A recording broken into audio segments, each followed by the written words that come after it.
Rencana adu domba mau menyudutkan Pak Jokowi soal kereta cepat. Wus, Presiden Prabowo turun tangan, pasang badan untuk Pak Jokowi. Tak khawatir apa itu ribut-ribut wush. Saya sudah pelajari masalahnya. Tidak ada masalah. Saya tanggung jawab nanti wush itu semuanya. Indonesia bukan negara sembarangan. Kita hitung, nggak ada masalah itu. Ya. Jadi PT KAI nggak usah khawatir, semuanya nggak usah khawatir. Rakyat, kita layani rakyat kita. Kita berjuang untuk rakyat kita. Teknologi, semua sarana itu tanggung jawab bersama. Dan itu di ujungnya tanggung jawab Presiden Republik Indonesia. Jadi saya sekarang tanggung jawab WUSH. Nah, WUSH itu semua public transport di seluruh dunia itu jangan dihitung untung rugi enggak.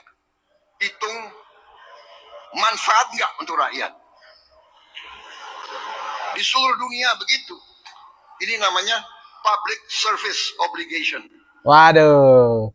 Dengan pernyataan penegasan Presiden Prabowo seperti ini, tentunya teman-teman, kaum pembenci, kaum sakit hati sangat kecewa.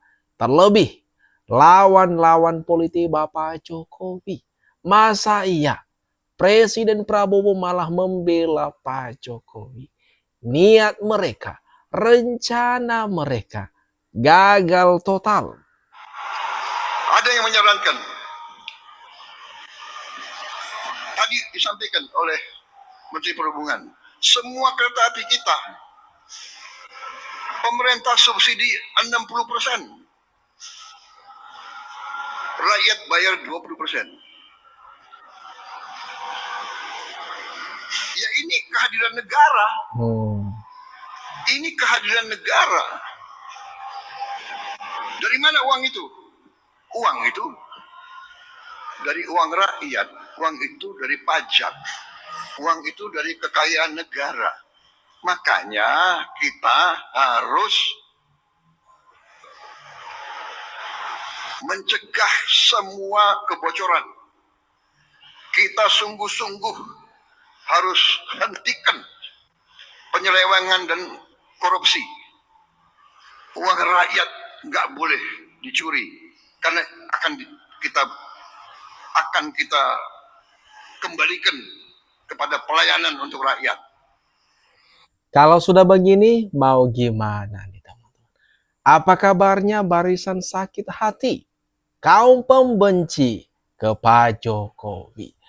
Presiden Prabowo menyatakan dengan tegas mau bertanggung jawab dan telah melihat semuanya tidak ada masalah.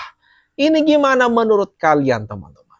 Jakarta itu kemacetannya sudah parah. Ini sudah sejak 30 tahun, 40 tahun yang lalu, 20 tahun yang lalu. Dan Jabodetabek juga kemacetannya parah. Termasuk Bandung juga kemacetannya parah. Dari kemacetan itu, negara rugi secara hitung-hitungan. Kalau di Jakarta saja kira-kira 65 triliun per tahun. Kalau Jabodetabek plus Bandung kira-kira sudah di atas 100 triliun per tahun. Gede. Nah, untuk mengatasi itu, kemudian direncanakan dibangun yang namanya MRT, LRT, kereta cepat, dan sebelumnya lagi KRL, ada juga kereta bandara, agar masyarakat berpindah dari transportasi pribadi, mobil atau sepeda motor ke kereta cepat, MRT, LRT, kereta bandara, KRL. Nah, ini alasan Bapak Jokowi. Inilah kenapa Bapak Jokowi waktu menjadi presiden, dia ini membangun yang namanya kendaraan umum bernama WUS, Bukan hanya Wus atau kereta cepat saja. Ada MRT dan yang lainnya. Sebenarnya demi rakyat, demi kebutuhan publik. Tapi di mata para pembenci nih teman-teman, semua tidak ada artinya. Mereka melihatnya di sisi negatif. Tapi ketika saat itu Presiden Jokowi mengambil keputusan, ya tentu itu keputusan dari Presiden. Kami sebagai partai politik, kami telah memberikan masukan-masukan bahkan sekitar 3 kali.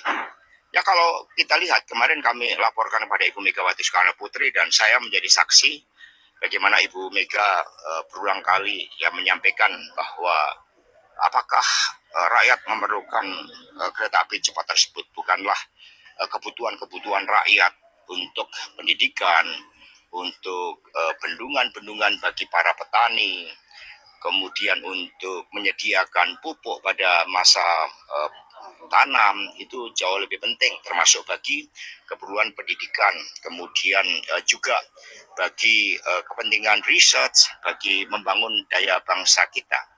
Apalagi saat itu kita lihat ada beberapa perubahan-perubahan kebijakan yang dimulai dari tidak adanya jaminan negara, kemudian berubah ternyata ada jaminan negara. Proses penguasaan teknologi termasuk kereta api cepat akan lebih hebat lagi kalau dikerjakan oleh anak bangsa. Termasuk saat itu Ibu Mega mengusulkan daripada kereta api cepat lebih baik untuk membangun double track kereta api. Termasuk misalnya di Sumatera itu kan perlu terobosan transportasi publik. Jadi paradigma transportasi publik bagi kepentingan publik itu jauh lebih dikedepankan. Tapi ketika saat itu Presiden Jokowi mengambil keputusan, ya tentu itu keputusan dari Presiden. Tapi sebagai partai politik kami telah memberikan masukan-masukan bahkan sekitar 3 kali terkait dengan hal tersebut. Apalagi kita melihat adanya potensi. Sepertinya PDIP melakukan upaya cuci tangan nih teman-teman. Atau menyudutkan Presiden ke-7 Bapak Jokowi soal polemik kereta cepat Wus. Ada apa dengan PDIP teman-teman? Tentu tidak heran lagi. Soalnya mereka sekarang PDIP dan Bapak Jokowi adalah musuh bebuyutan. Terus-terus saja menyalahkan Bapak Jokowi, segala aturan kebijakan Bapak Jokowi terus saja di mata mereka salah. Padahal waktu itu PDIP ikut ambil bagian terpenting dalam membuat kebijakan tersebut. Ini gimana menurut pendapat kalian teman-teman? Tapi ingat ya, tidak ada public transportasi itu di dunia ini yang menguntungkan. Kita tinggal nunggu kepres saja, ada kepres dari Presiden mengenai timnya, dan saya sudah koordinasi dengan Pak Rosan, karena dulu saya yang nanganin, jadi supaya berlanjut, saya sudah beritahu Pak Rosan, dan Pak Rosan juga sudah sepakat untuk segera kita tangani bersama-sama. Nanti kita lihatlah, sama dengan LRT mungkin ada gap-nya itu berapa triliun, nanti dari situ kita cicil, sehingga dengan itu nanti bisa jalan. Tapi ingat ya, tidak ada public transportasi itu di dunia ini yang menguntungkan. Selalu banyak subsidi pemerintah, tapi tentu harus subsidi yang betul-betul terukur. Nah, ini pernyataan tegas dari Opung Luhut teman-teman mengenai transportasi umum. Nah, di sini dia menegaskan bahwa tidak ada satu transportasi umum di dunia manapun yang menguntungkan. Inilah pentingnya kehadiran negara memberikan subsidi demi kesejahteraan yang lebih baik untuk masyarakat, bukan untuk menghitung untung rugi daripada kereta cepat atau Wus. Saya sangat berkeberatan dengan orang-orang yang mengatakan bahwa Wus itu adalah menjadi hutang. Berapa banyak yang dapat dihemat dari orang-orang yang harusnya berjalan 4-5 jam, hanya dalam waktu 30 menit sudah sampai Jakarta. Penghematan waktu 1 jam seorang Akbar Faisal, mungkin 1 jam $400-500 sebagai seorang lawyer. 5 jam $2.500.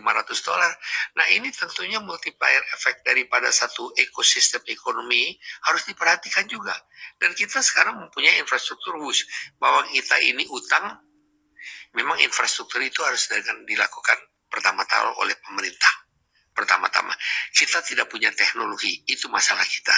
Nah, ini yang pentingnya, teman-teman.